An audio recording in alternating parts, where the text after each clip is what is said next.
කවුරුත් අගය කරපු නැති, අපි කවුරුත් ගෞරව කරපු නැති, සමාජයේ කිසිම කෙනෙක් මෙයාලා ගැන කතා කරේ නැති, කිසිම කෙනෙක් මෙයාලා ගැන කතා කරන්නෙත් නැති, සම්මානයක් ලැබුණේ නැති වීරයෝ සෙට් එකක් ඉන්නවා. ඒ තමයි ඩ්‍රයිවිං රැකියාව වෘත්තියක් විදියට කරන අපේ කොල්ලෝ සෙට් එක. මුන් තමයි මචං මේ ලෝකේ තියෙන රැකියාවලින් වාසනාව සහ අවාසනාව උරුගා බලමින් රැකියාව කරන එකම සෙට් එක. ඒ වගේම ජීවිතය සහ මරණය තමන්ගේ අත් දෙකේ තියාගෙන රැකියාව කරන එකම සෙට් එක. මං උඹලට කියන්නම් මචං, එහෙම කිව්වේ ඇයි කියලා. මේගොල්ලෝ උදේ පාන්දර වාහනයට වැඳලා එයාලගේ දවස පටන් ගන්න මොහොතේ ඉඳන් එයාලගේ වාසනාව සහ අවාසනාව උරුගා බලනවා.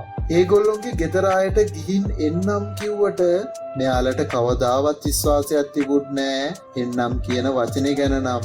හැමදාම මෙයාලා රස්සාව කරන්නේ මාරයත් එක්ක සටන් කර කර. මුළු දවසේම කට්ට කාලා මාන්සියලා තමන්ගේ රස්සාව කළාට හොඳයි කියන වචනයක් නම් කවදාවත් මුන්ට අහන්න ලැබුණේ නෑ මචං. මොන දේ වුණත් කවුද හරි කවුද වැරදි ඒවා අදාළම නෑ මචං. අන්තිමට වැරදි වෙන්නේ මුන් ටික තමයි මචං. මොනතරම් පරිස්සමෙන් පාරේ ගියත් මැරෙන්න බලාගෙන ඉන්න පිස්සු යකෙක් ලොරියට පැන්න ගමන් ගනින්න වෙනව බං ඇතුලේ යකඩ කූරු.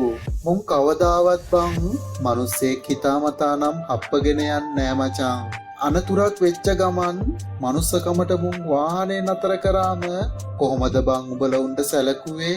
උඹලගෙන් ගුටි කන්න බැරි නිසා පොලිසියකට වාහනේ දාන්න යනකොට උඹලා හිතුවේ හප්පල දාලා පැනලා යනවා කියලා නේද මචං? උඹලා කවද්ද බං ඇහුවේ මොකද්ද උනේ මචං කියලා?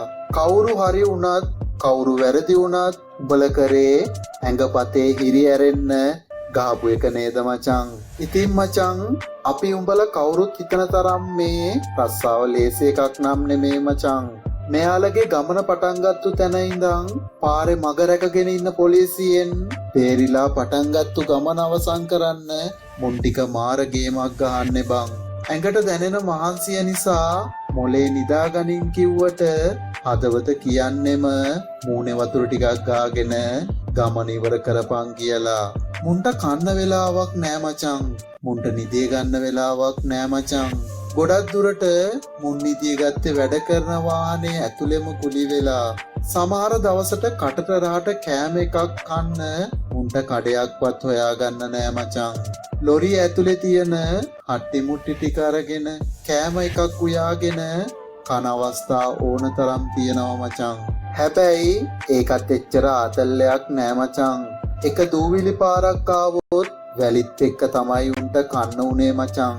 ඒ වගේම තමයි මචං මුන් වැඩ කරන වාහනයක් කැඩුනොත් මෙයාලට ඉන්න වෙන්නේ දවස් ගණන් පාරවල් වල. එහෙම නැත්නම් දවස් ගණන් ගෑරේජ් වල. හැබැයි මචං කොයිතරම් දුක් විඳත් කොයිතරම් කට්ට කෑවත් මේගොල්ලෝ යාලගේ රස්සාවට පණ වගේ ආදරෙයි.